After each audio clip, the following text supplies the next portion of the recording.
National emergency की proclamation से related, parliamentary approval duration से रिलेटेड जितने भी लक्ष्मीकांत में पॉइंट्स दिए गए हैं सारे कवर हो जाएंगे। बस ये मेरा थोड़ा मेथड डिफरेंट होगा बताने का, और इतनी गारंटी है कि पूरी की पूरी कंसेप्चुअल क्लैरिटी हो जाएगी इस मेथड के थ्रू।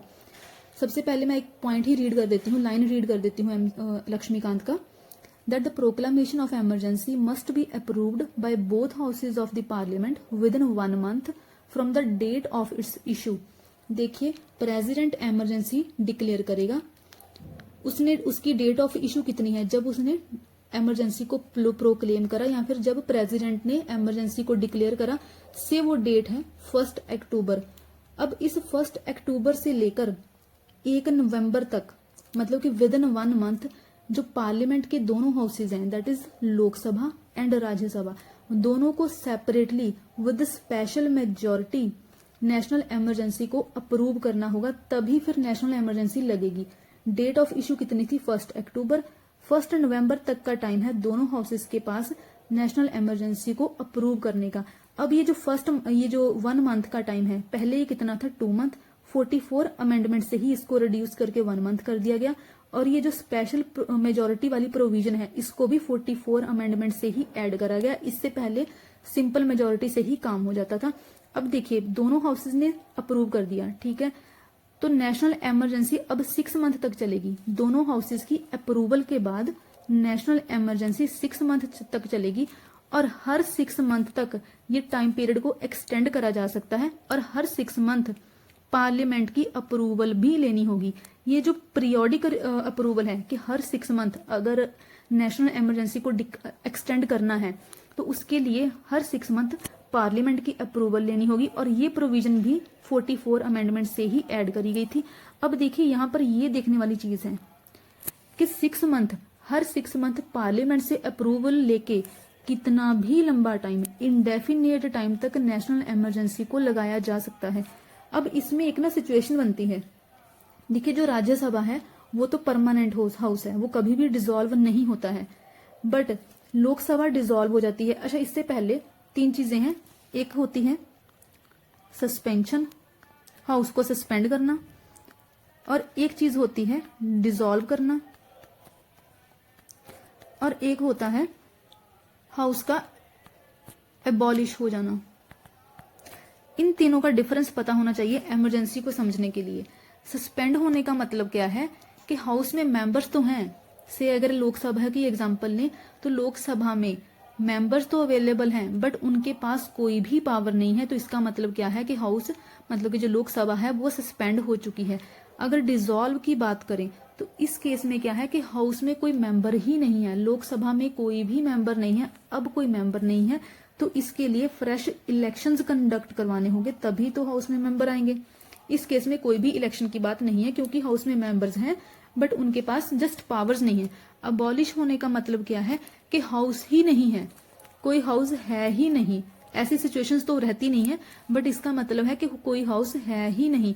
डिसॉल्व होने का मतलब क्या है कि मेंबर्स भी नहीं है, हाउस में कुछ भी नहीं है, बट उसके लिए मेंबर्स को लेके आने के लिए फ्रेश इलेक्शंस कंडक्ट करवाने होंगे। सस्पेंड का मतलब क्या है कि हाउस में मेंबर्स तो हैं, जस्ट उनके पास कोई पावर्स नहीं है।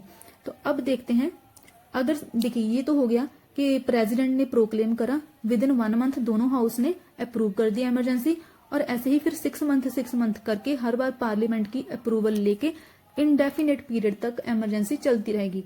बट एक सिचुएशन क्या रहती है कि मान लीजिए लोकसभा जो थी वो डिसॉल्व हो गई, लोकसभा से 20 अक्टूबर को अप्रूव उसने कब करना था? 1 नवंबर तक का टाइम था।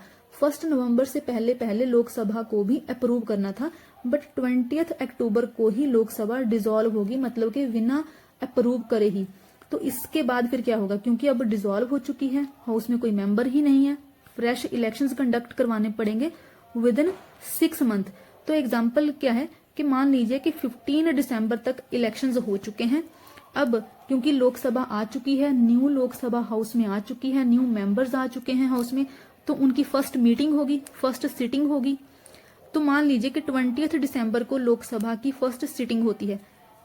अब इस फर्स्ट सिटिंग में लोकसभा नेशनल इमरजेंसी के ऊपर डिसीजन लेगी, और ये डिसीजन तब ही लेगी अगर मीन टाइम में, मतलब कि 20 अक्टूबर से लेकर 20 दिसंबर तक राज्यसभा ने बीच में अप्रूव कर दी है नेशनल इमरजेंसी।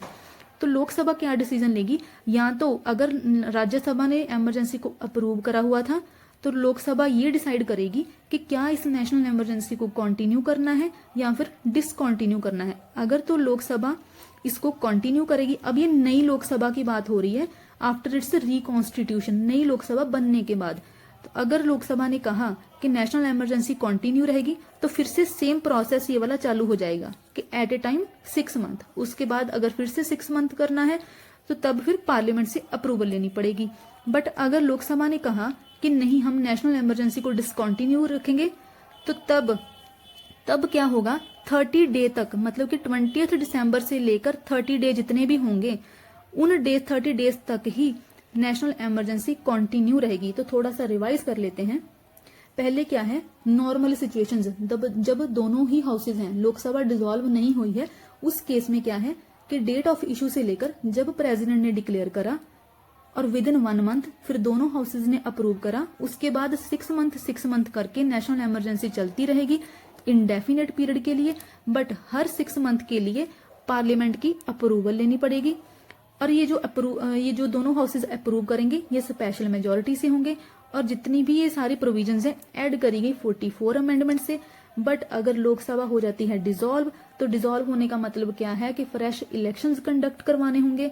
तो पहले फ्रेश इलेक्शंस कंडक्ट करवाए जाएंगे विद इन 6 मंथ। उसके बाद जब लोकसभा की फर्स्ट मीटिंग होगी, अब मान लीजिए कि बीच में राज्यसभा ने नेशनल इमरजेंसी कर दी थी अप्रूव, अब लोकसभा जो नई बनेगी उसको भी अप्रूव करना होगा या फिर डिसअप्रूव करना होगा।